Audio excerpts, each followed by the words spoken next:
I rented a property off ex-Blues manager Alex McKeish, jumping through hoops, keeping the club afloat and keeping it lively and, give it that presence that it was still trying to behave like a Premier League club and trying to do the right things. So we ended up having no funds at all to really go out and buy players, and those lads all bought into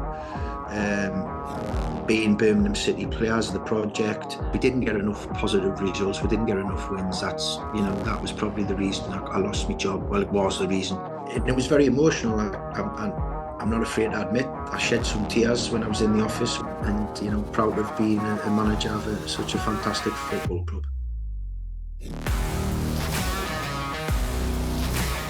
Hello and welcome back to a very special edition of the Second City podcast. I'm absolutely delighted today to be joined by former Birmingham City manager Lee Clark. Lee led the club for nearly 2.5 years between 2012 and 2014, nurturing through young talent and famously keeping the club up on the final day of the 13-14 championship season, all amidst an array of off-field issues and financial turbulence. The image of Lee running down the touchline at full time to celebrate with the fans that day is amongst the most famous and enduring images of Birmingham City of the last 20 years. Lee also managed the likes of Huddersfield Town, Blackpool and Kilmarnock after a storied playing career, representing the likes of Newcastle, Sunderland and Fulham. His son Bobby is now a first-team regular for Red Bull Salzburg, following his transfer from Liverpool in the summer of 2024. Lee, thank you so much for joining me today. It's an absolute pleasure to have you with us. How are you and what are you up to these days? Afternoon, Daniel. Yeah, thanks for the invite. Delighted to be on the show. Not really a lot in terms of management positions, just really enjoying my time as a supporter again, getting to lots of Newcastle games as a fan, and as you mentioned, with my son playing over in Austria and in Champions League football, getting quite a few trips overseas to go and watch him play, both domestically and in Europe. So yeah, just enjoying it as a fan and a father again, really, not having the stress of playing, or certainly the stress of the management side anymore. I can imagine. Before we get on to yourself, I just want to say a big congratulations to yourself and the whole Clark family on Bobby's progress. Obviously, he's won a major trophy already, which isn't bad for a teenager at Liverpool last year, and he obviously had a big move to Red Bull Salzburg. How is he getting on over there? Yeah, as you said, a great start for him at Liverpool, winning his first major honour. Once Jurgen decided to leave, his long-time assistant Pep Linders and Vitor Morris, one of the coaches who played a huge part in Bobby's development there, moved on to Salzburg, and Arnie Slaughter decided that he was going to go with a lot of the senior players and the youngsters who'd done so well. Would either be going back to under 21 football or potential loan moves, and the loan market was ruled out for Bobby. He didn't really see himself and want to be back in under 21 football after experience first team football at the highest level, which in my opinion was the right thing to do. And then obviously Pep came in for him and got him a terrific move to a club that's renowned for developing young players, making them better, then moving them on. And he's had unbelievable experiences, one moving overseas to an unbelievable organisation, but 2 Champions League football, still 2 outstanding fixtures left. Real Madrid away next week in the Bernabeu, and then Atletico Madrid in Salzburg. So it hasn't been easy, but it's been a great experience for him. And he's enjoying the experiences that he's picking up at such a young age, still only 19, and can only help in his development going forward. Absolutely. How is it? Obviously, you've been on that whole journey yourself from a young player and going through your career. How, seeing Bobby go through it now, how relatable is it for yourself? Obviously, the world's changed a lot, the game's changed a lot, even in the last few years. How recognizable is that journey now? I don't know, maybe the influence of like social media or just development of football and so on. How much can you relate to it? Because there's a lot of similarities in how Bobby's career is progressing and how mine did, and certain things that have happened. And Bobby might have made different decisions to what I did. And ultimately, that's it. The key is Bobby making the decisions. I'm there as his father, and obviously an ex-player and manager, to offer advice, but mainly from a father and a parent point of view. And if Bobby decides that he wants to do something, we've got to back him, explain what the pros and cons are, because there's always, pros and cons in anything that you do. And then once that decision's made, we back him. And, he's made 2 big decisions already, leaving Newcastle at such a young age to move to Liverpool, which was a phenomenal move.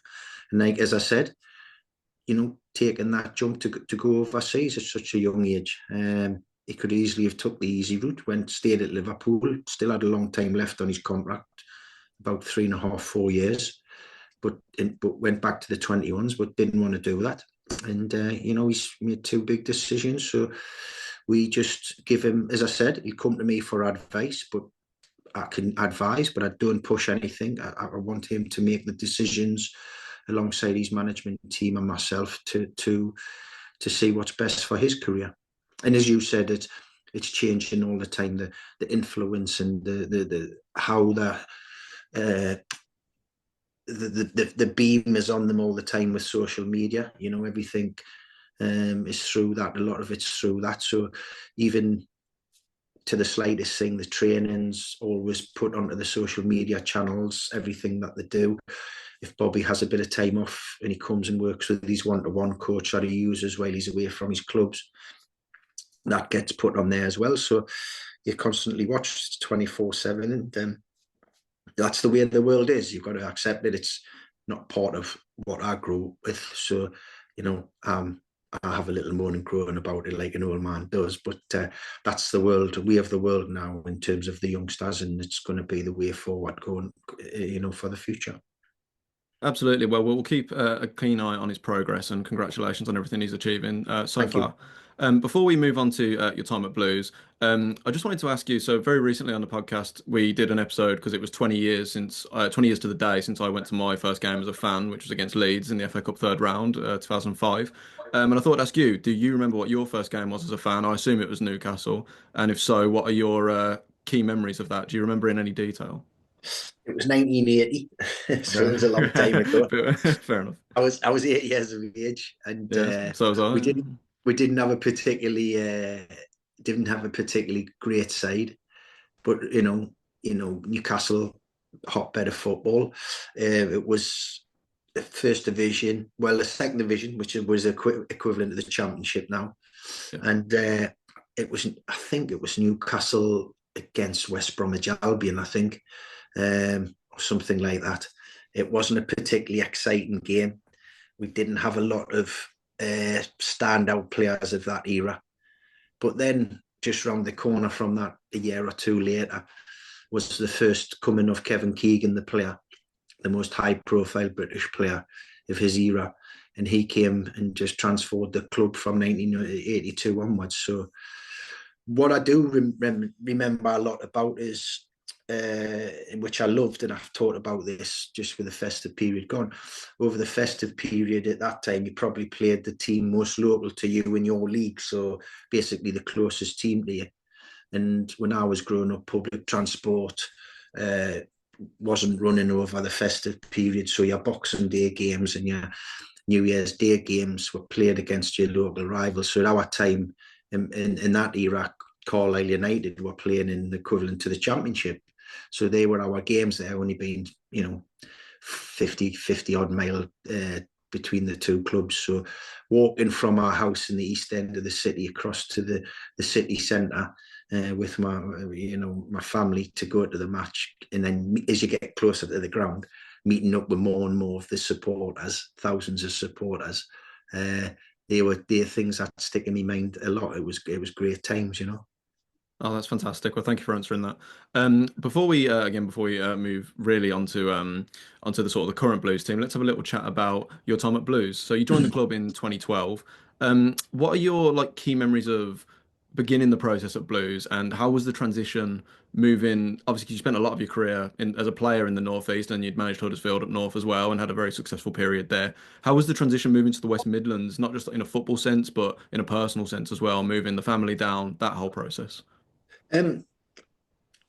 Brilliant. I mean, the family, it was the only time during managerial career that my family came with us.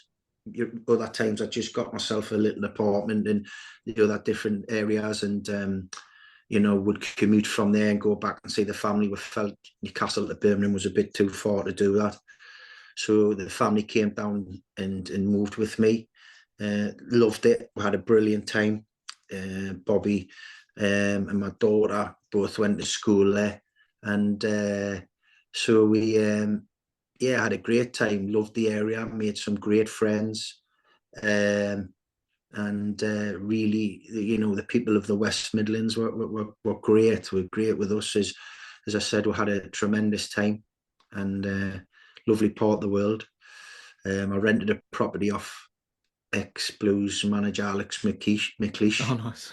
Nice. And so everything about it. And the club I quickly got to know was, the only thing about that wasn't Premier League about it was the position in the table. I mean, because of the situation I inherited, the people behind the scenes in terms of the English people, and Gary Moore, Julia Shelton, Joe Alsop, those people, they were doing, jumping through hoops, keeping the club afloat and keeping it lively, and give it that presence that it was still trying to behave like a Premier League club and trying to do the right things. And they were great people to work alongside and be colleagues with. When I first took the job, obviously the season before, Chris had got us into the playoffs and doing really well, and I wanted to continue that success. So the talks were all along those lines of bringing in new players to try and make that step further. Could get automatic promotion, but as you well know, being a Blue, knows that within 10 days to 2 weeks that had been flipped on its head, because the owner of the time, Carson Young, was under house arrest. All his assets became frozen, so we ended up having no funds at all to really go out and buy players. It was the opposite, actually. It was reducing the wage bill. Unfortunately, certainly for me, because I'm a big believer in young players and I like to have, top young players around us, we ended up having to sell, some really major assets, i.e. in Jack Butland and Nathan Redmond. We didn't get particularly the going rate transfer fees for them as well. So that was a little bit galling, because in the football world, it's such a small world, and you cannot keep secrets, and people knew that we were desperate for the money. And, they came in with fees that in an 11 playing field probably wouldn't have got those players out of the club. But unfortunately, certainly for me, because these were players that I wanted to build the team around, we lost them. And so it was the expectation of the fans, and rightly so, was still the same. It always should be. And because they absolutely superb supporters. I hope, quickly can get back to the Premier League one day, because they certainly deserve it. But they had the expectation at that time. But I knew the reality behind the scenes was we were, at best bottom 6 in terms of budget. In reality, probably bottom 3. So we were having to cut our cloth accordingly and basically keep the club out of the perils of administration, etc., etc. And thankfully, we've done it. 3 transfer windows, and we reduced the wage bill to where it needed to be from where it was, and we also kept the club in the championship and kept them competitive. Because, and why I say that is, and it's quite apt because of what happened at the end of last season with Blues. If we had lost that game at Bolton and gone to League One, we weren't in a position financially to reset, go and get some top young players, bring them in on transfer fees, etc., and reset the club. Whereas this summer, the club, with the backing of the new ownership group, who seems superb, they brought in their own new head coach, really bright, intelligent guy in Chris Davies, who then was allowed to go and get some of the best young players from the lower levels of football. And this is not just League One and League Two, even some of the best players coming from Championship, etc. And to build a completely new team and a new belief to to take the club forward. And that would have not been able to happen if we had went down to League One when I was the manager. We could have been a club that was just, you know, floating around mid-table and that, because, you know, we wouldn't have been able to, as I said, reset basically, which is what's happened this summer, and start again and bring in some fresh talent. Yeah, absolutely. From my memory of it at the time, I remember I'd watch like interviews with you, and it felt like 90% of the questions you were asked were not football questions, if you know what I mean. They were all like financial questions. They were all about the future of the club and so on. How did you stop that, or were you able to stop that getting through to the players that you had? Because you were also going through a lot of turnover of staff quite quickly as well. How did you keep playing staff, I should clarify. How did you keep that cohesive on the training ground, in the dressing room, and keep players motivated, I guess? Because you mentioned players like Butland and Redmond. You probably knew when they were there, they're not going to be there long term. How did you keep the dressing room in a positive state of mind to go through a season? Well, what I had to do is, obviously, I brought a lot of boys through the academy, and we had to use the loan system. And what you get is, I'll touch on it a bit later, you get, you know, in one season, we had a perfect example of the loan system where some players can come in and they buy into the project and they behave like a Birmingham City player, and it works really well. And then other times you can get players who come in and they behave like they are a loan player. They always know that they're going to go back to their parent club, and they don't really buy into your club. And you know, we had an example of that. In one season where we had Dan Byrne, Kyle Bartley, Jesse Lingard, Aaron McLean, those lads all bought into being Birmingham City players, the project, behaved like they were, never worrying about what was happening at their parent club, fully focused. And we had a strong first half of the season, just on the outsides of the playoffs. But that January, when all these players had these recall clauses, and they got recalled back to their clubs, then became difficult. And if you remember, the second phase of loan players didn't have that mentality, and it didn't work for us. And that's when we slipped down the table, because we had these players who weren't fully aligned and fully committed, in not terms of questioning that commitment, but not committed in terms of behaving like full-time Birmingham City players. They always knew that they were going to go back to their parent clubs, and it didn't work. We went from the first group, brilliant, helping us get, you know, positive results. The second one, where we quickly started deteriorating and dropping down the division a bit. So, and with that as well, was you had to have a real good, strong group of senior players, and I did have that. I had it with Paul Robinson, who probably one of the best signings I've made. When I think about, he came in on a trial basis because he couldn't find a club, and what he'd done for Blues especially, but certainly for me as a manager. Chris Burke, tremendous professional, senior player. Absolutely loved what he was about, you know, and there was 5 or 6 others who, you know, were all good personalities, and they helped the young players. They were good examples to that, and they helped really run the dressing room for us, in terms of, like you say, not trying to let the situation affect. You always have to stress that no matter what's happening off the field, you know, at least you can go on the pitch and try and do something positive for the fans, or and get a bit of enjoyment at the end of some tough days for the supporters. So, you know, we always try to stress that, and the lads were terrific. You know, I could only imagine how tough it is going through that scenario as a player. Thankfully, it never had to happen to us, but you know, they were brilliant. And, you know, as I said, great group of senior boys who really policed the dressing room really well. Young lads who were hungry, wanted to learn off the seniors. And as I said, we had, you know, it could be seen as mixed situations in the loan market, but we still had some successes there as well.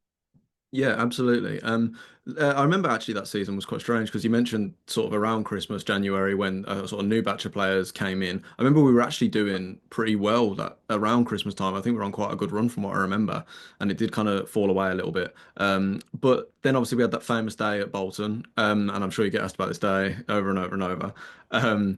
What like that moment when we stay up last minute, Paul Caddis, I couldn't go to the game sadly, but I remember exactly where I was, and we had to watch it just on Soccer Saturday, and because we were all away in Ireland on a big trip, and it cut Soccer Saturday cut to the first image I saw. I didn't see the goal or anything. I just saw you like bombing down the touchline. That's the first thing I saw. That's my first memory.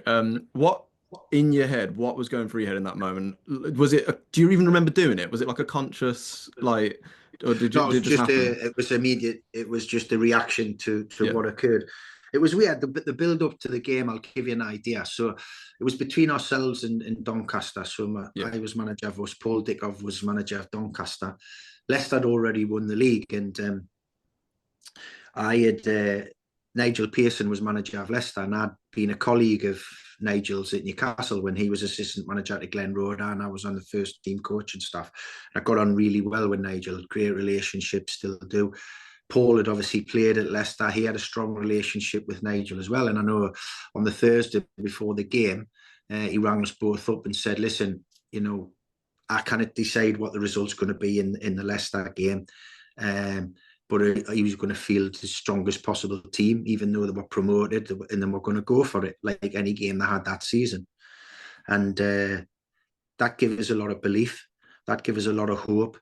And then, as we got into the hotel the night before the game, I just had this mindset that it was going to happen. We changed a little bit of the pre-match preparation.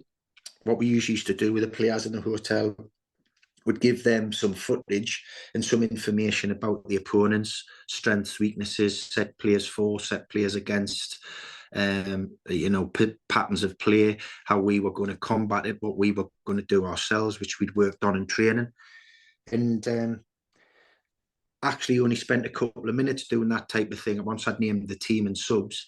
But what I'd done in the week, I'd got my group of analysts and media teams to go around all members of the families of each player and just get some footage of them talking, their wives, their girlfriends, their children, their mums, their dads, their grandparents, and just speak about the lads individually. And it was, so when I played that to the group, it was quite an emotive half an hour, really. These lads were seeing didn't know it was happening, seeing for the first time their family members, seeing how proud they were and give it one last effort, and really proud that the careers they were, getting for themselves. And it was really emotive and really, as I said, pulled at the heartstrings. And if nothing was going to motivate you, then nothing would. If that wasn't going to motivate you, nothing would, should I say. And it was terrific, the response. And even when we went, 2-0 down, I had this unwavering belief. I remember getting up out my seat in the dugout when the second goal went in, and to stand in the technical area, and I just thought, you know what, we're going to get the positive, we're going to get the result. Here, and it all depends on what happens. And then obviously we'd heard Leicester took the lead against Doncaster, and then, as they say, the rest's history. The smallest man in my team scores the injury time equaliser with a header, and then it was all bedlam was let loose. And the running and jumping into the fan was nothing to do with me personally. It was just pure relief, because the people I was most worried about were the supporters, who were absolutely phenomenal for me during my time there. The support was superb under really difficult circumstances. Not a lot of things to cheer about, but they were brilliant. For them to turn out in them numbers that day was just scary, and told you how good they were. But also when clubs get relegated from whichever league they're playing in at whatever level, the first people who seem to lose their jobs is the people who work behind the scenes in the offices. And a lot of these people are people who support that club, and certainly with Blues at that stage, people who were working behind the scenes were huge Birmingham City fans. And these were the ones that I was more concerned about. Would they be going, if we got relegated to League One, would these people be losing their jobs and their income and their livelihood? So that was the relief, really. It was a mixture for those and the supporters, and knowing that we'd done it. And, a lot of people have asked us after that, did I go out and celebrate with a fair few drinks? And the truth be known, when I got back to my home in the West Midlands, I was so emotionally drained and physically drained. Went out with the family to have a meal, celebratory meal, and hadn't even got through the start and asked if it was okay if we could go home because I was just absolutely shattered, and that was it. And then obviously, you have the reality then kicks in that you've got to try and start planning so it doesn't repeat itself the following season under difficult circumstances. So, yeah, magical finish to a tough time. And yeah, I still get reminded about the scenes. I've been on holiday a few times and bumped into some Birmingham City fans and had some really nice conversations with those, and it always gets a mention. Oh, rightfully so. It's a great moment. The impact of, say, the Bolton game and that whole really tough season under very tough circumstances. Did you feel that carry into the following season? Because obviously you did leave during the 2014-15 season, and from my memory, we kind of were going through similar issues of financial turbulence. The off-field stuff wasn't really improving by Yeah, that point. yeah. I brought some what I thought really committed, players into the club, and I thought we could change it. And I could not believe we could go from where we'd been to the top six. Well, it was always going to be a tough call. We started the season quite brightly. If you remember, we went with two attackers on the pitch, and lads who are really hungry, probably, in all honesty, mightn't have got the opportunity to play for a club the size of Birmingham if it hadn't have been in the position it was. So they were really grasping, that opportunity. And I think there's a couple of games that stand out that probably we'd been getting some decent results, but these probably changed things just before I left. And one was down at Brentford when we were 2-0 up. Yeah. And I made a couple of changes to the team, which in hindsight, during the game shouldn't have done. Brentford come back and drew 2-2.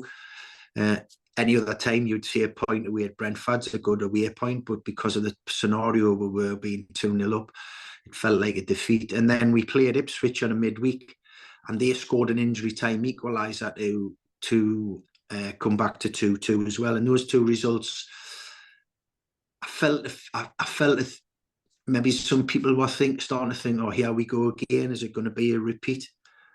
Went to Millwall, got a terrific result down at Millwall, winning 3-1, but then came back to St Andrews, which we didn't get enough positive results. We didn't get enough wins. That was probably the reason I lost my job. Well, it was the reason. And we ended up losing to Neil Lennon's Bolton 1-0, and that was the end of it. And it was probably the fact that, we were coming off needing to win probably more home games than we had. Yeah. Was it, when it came to that moment of leaving the club, was it in any way, was it a shock, or did you feel it coming in any way? It was a shock at the time, and it was very emotional. I'm not afraid to admit I shed some tears when I was in the office with Julia Shelton and Joe Alsop, and they passed us the letter to say my contract was being terminated. The team were playing Blackburn away on the Tuesday, so the team were going to go up on the Monday. This was the Monday morning, and it was quite emotional meeting all three, because I'd worked closely with the two girls who were brilliant. They were brilliant for me. The support they give us, a support system, whatever I needed, both like emotionally, and mentally, and also from what I had to do with the paperwork side of it and all that. So superb. And it broke me hard because I loved the club. I realised I was working for a huge football club. I wanted to be the man that could potentially turn it around and get them where, I've just said the fans belong in the Premier League. But obviously, we all know in football, the results decide what you're going to do. And then obviously they played the Blackburn game, and then they had the following Saturday, they had the infamous, really infamous for blue noses, the Bournemouth fixture. And I was actually away, and when the result came through, it was like, wow. And it was just like, probably needed a fresh voice in very quickly. And Gary came in, fresh voice, fresh backroom team. And the lads responded very well to him, and thankfully, there was no. Gary took it up on an upward trajectory and done really well. So, yeah, it was a really sad day, I've got to say. Um, Probably the saddest of my whole managerial career in terms of, I knew how privileged I was to be the manager, and I loved every minute of it. And even though it was tough circumstances, and you've got to believe as a manager that you can be the one that can turn it around and get the good times going again. But unfortunately, with that little spit, with probably the exception of Gary's little spell, after that there was always this cloud hanging over the club and the team of fighting relegation. Unluckily, again, getting a new ownership group in that just proved as difficult and non-receptive to helping the club as the ownership group I was working for. So it was the blue noses, the fans who were suffering again. And I watched from afar, take a lot of notice of what's going on at the club. So yeah, as I said, really happy now that I know that it looks like uh, eventually the fans and the club have got the ownership group they deserve, who have got really, really big ambitions, and are not just saying it, that they're delivering things. I'm saying that from afar because it's a while since I've been back to St Andrews, or down to the training facilities. So I'm just seeing it from afar. Absolutely. And before we move on then to the current Blues team and what you make of all that, some very fond memories for me from your time as manager. Two games in particular that I remember very clearly, and I just wonder if you have any memories of these. First one would be we beat Palace away 4-0. I think it was in your first season. I consider that to be like one of the most complete Blues performances I've seen. Just in like I remember Redmond was just unbelievable. I think Zigic played. I think he scored as well. And then the other one would be I don't know if you remember Yeovil away in the cup. I think it Yes, was 3-3. So should we talk about Palace first? Do you have any memories of that? I do. And that was the time where Palace went on to get promoted that They did, season, yeah, yeah, Premier League, and we went down there and absolutely obliterated them. completely, yeah, Nathan Redmond, as you said, was fantastic. Ravel Morrison was yeah, fantastic. Those two, Palace couldn't handle them, couldn't handle their ability, their technical ability, their speed, their movements. As you said, Ziggy had one of his games where he was unplayable. The whole team, it probably, yeah, as you say, when I look back with probably a couple of other performances, is up there as one of the best performances from the group that when I was manager there. The Yeovil one was a different one in terms of uh, really young group of players who stood together. You yeah, know, um, if you remember what happened, Colin went down injured. Colin Doyle, we kicked the ball out, and I heard their manager Gary Johnson say to keep his team to keep the ball. He's yeah, trying to deny it, but I heard what I heard. They kept the ball and they went and got an equaliser because yeah, we were yeah, just expecting the ball to be going back to Colin. So our defence was set up totally against the conduct and the code of football in terms of sportsmanship, and that really got us going. And to my young lads were, I remember Dan Byrne, Tom Adeyemi, ferocious, really tough. And I think, did we end up going through on penalties in yeah. I the think it end? was. I think they say let us score, or like you think that we kind of insisted they let us score, and then I think we beat them on penalties from my memory. Yeah, Yeah, yeah. yeah, yeah, So yeah, we were raging. I remember that's probably it is the only time I've never accepted a manager's invitation into his office after the game to right. have a beer or a glass of wine. Yeah, it's totally against the code of football. Yeah, yeah, We're sure. all there to win. I get that, and you do different things to, you know, to win the game, but you don't blatantly go out and do something that's an unwritten rule that opponent player down or there's a player down injured, whichever team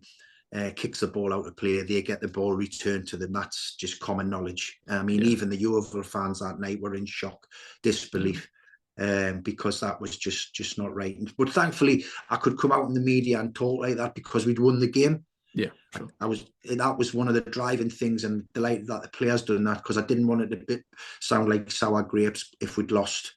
So yeah, that was you see in us you should never be surprised in football, but certainly being a part of that Yeah. surprised me a little bit. Yeah. Yeah, I remember that game very well. It was remarkable.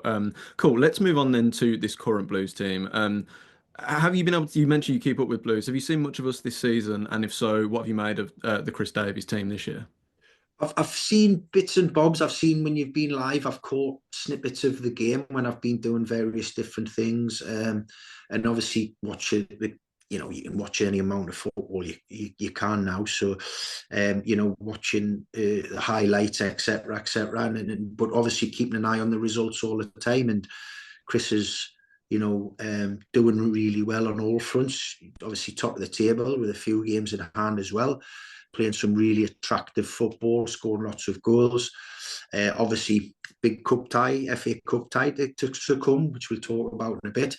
And obviously doing well in the Football League trophy as well. So it's going well on all fronts. The club's on an upward trajectory. It's on an upward curve. There seems to be a real feel-good factor about the club in terms of the relationship between the ownership group and the supporters, which has been a long time coming, but sadly overdue. But now they've got it, and I'm delighted. I'm hoping this is the start of. It's what we said at the start. It's basically been a reset, hasn't it, in terms of bringing in new, fresh idea. One of the modern day coaches who's worked with some top people in his time, when Brendan and Ange, being an assistant to them. And come in on his own merits and doing really well to himself, and made some really astute signings in the transfer market, both for the short term in terms of getting out of League One, but also the long term where these players can travel with the club going through the divisions and can go from the next level to the next level. And I don't think it's going to be too long. I've got to say, I don't want to put a bad vibe on things when they're going so well, but I don't think it's going to be a long time before we eventually get the wish of seeing Birmingham back in the Premier League. No, I certainly hope so as well. And you're no stranger to managing in League One, because you actually started your managerial career with Huddersfield and you had a lot of success there, getting them into the playoffs twice. What advice would you have to a manager like Chris in this position now, in terms of hoping to maintain it through the second half of the season? And how does League One differ to the Championship in terms of how you approach it as a manager? What you've got to, it's a knock-on effect, isn't it? So when you look at the standard of the League One, there's some big clubs in there who have the aspirations about getting out to at least the Championship.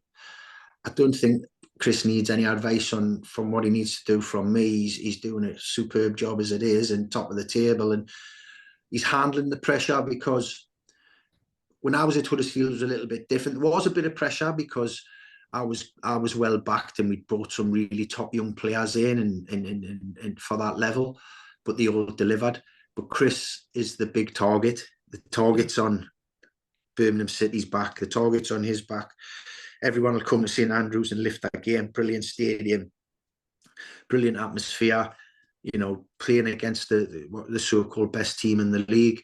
So there's that added pressure. You're expected to win, and when you do, even though away from Birmingham, people say, well, they're top, but they should be top. You get this flippancy that that should be expected, whereas we know football's not that simple. So he's just got to keep the lads mentally tuned, which no doubt he has. He's done it already, and just keep them focused. It's on winning the next one, winning the next one, winning the next one, and he can build that momentum and that snowball effect where, hopefully they'll achieve the goal this season of getting back the Championship, but that momentum and the snowball effect's already rolling, and then they can kick on again. And I'm delighted to see it. I was devastated when they did eventually go down at the end of last season.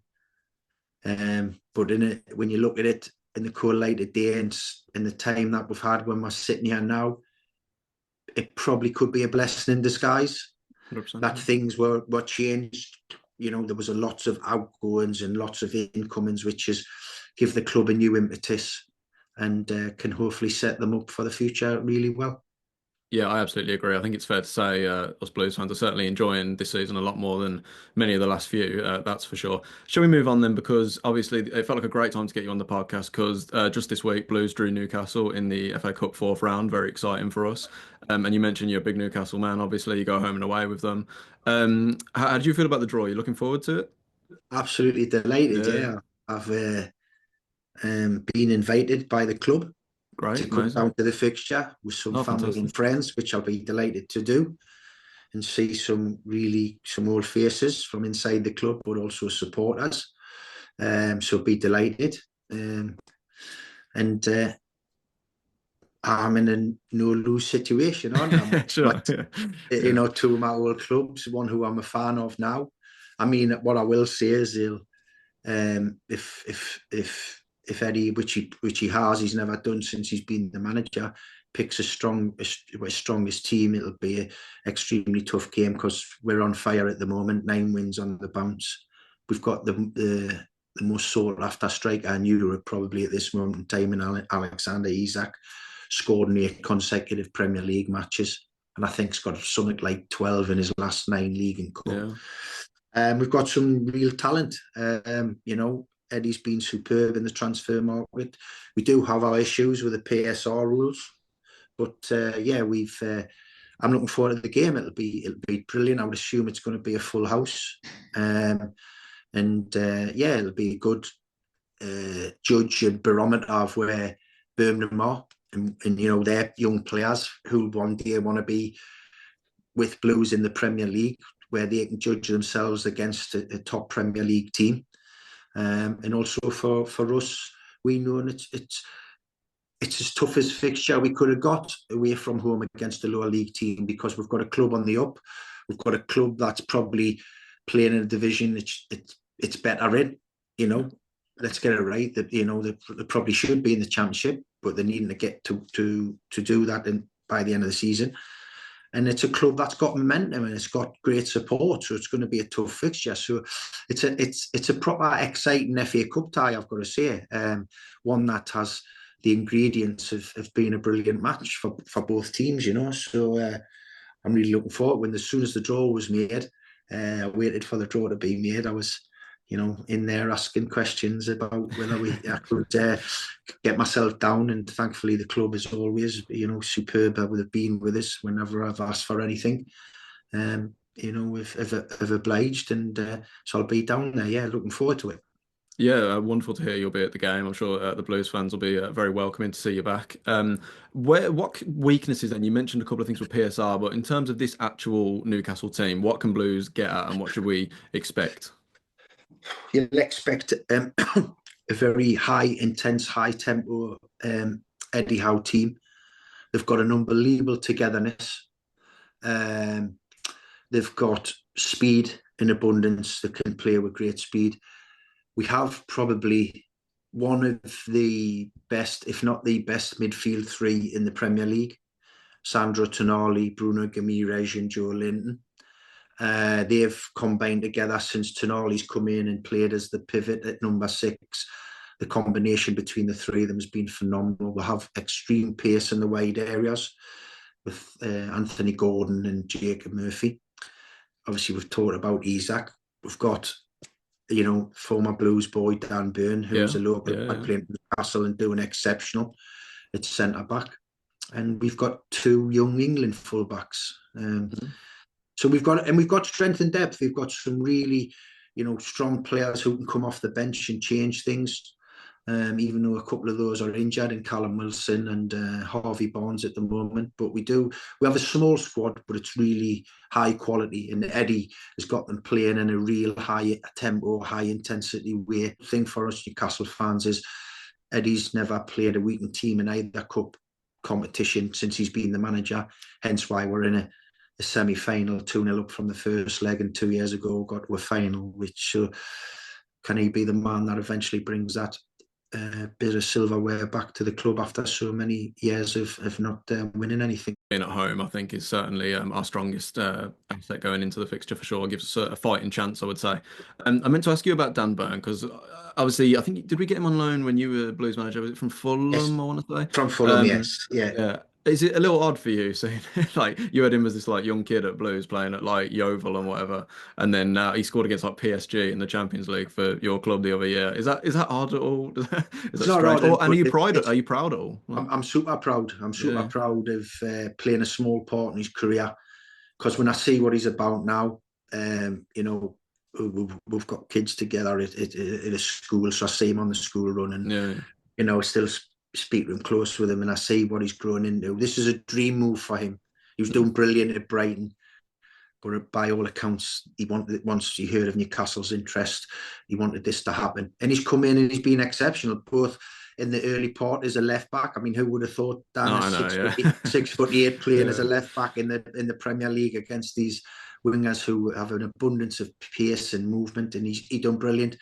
And then he's gone into his normal position as left-sided centre half, and just been a revelation. And you can see the pride bursting out of him every time he pulls on the shirt, the desire that he's got. And he had that for us when he came at such a young age and played for, as I said, he threw himself into it. He believed in himself being a Birmingham City player, even though he was on loan. So now he's playing for his hometown club. I can imagine what it's like for him all the time. And he's been exceptional. I think, the Blues fans who would have seen him, as a young player representing us, they'll see how he's really developed into a top class senior player, should I call him now, and doing really well. Yeah, absolutely. I think you could tell even from a young player at Blues, he had the sort of mentality to kind of rise up the leagues eventually. I think with Newcastle, correct me if I'm wrong, I think it's been about 3 years now since the takeover, from my memory, something like that. Yeah, around about that. Yeah, yeah. Yeah. How was, like, from a fan's perspective, how was the mentality of the club changed? I know Blues have had something kind of similar, but it's not quite on Newcastle's level in terms of the amount of investment that could come into the club. Yeah, it's strange. I mean, it's been positive in all aspects, and like I mentioned, with the leadership group at Blues and the fans, the relationship with you know Newcastle's new leadership group and the fans is really strong, because obviously before that, with Mike Ashley, it was totally broken. There was no Yeah. relationship at all. So that's really strong. It's allowed us to then go and get some quality players, like I've mentioned, the three midfield players and Isaac, and breaking the club transfer record for some of these players. But and then in a strange sort of way, because I think once this Saudi group took over, a lot of the other Premier League teams and clubs became a little bit frightened of what we could Yeah. do because of this spending power. So a few of the rules got changed, and financial fair play and PSR and all this started coming Yeah. in, and that's really affected us, the PSR, because obviously the commercial revenues of our club were still at the same stadium, 52,000 sell out every week, so only a limited amount of revenue in comparison to the other clubs at the top, your Liverpool's, Man United's, Man City's, Chelsea's, even Spurs, Arsenal. Sponsorship deals. So we've been a bit stuck, and even to the point where in the summer we lost two outstanding young players in Elliot Anderson, who came through the academy, who we didn't want to sell, but because of PSR had to, and Minte, who was a player we bought and loaned out to Feyenoord, and he done really well there.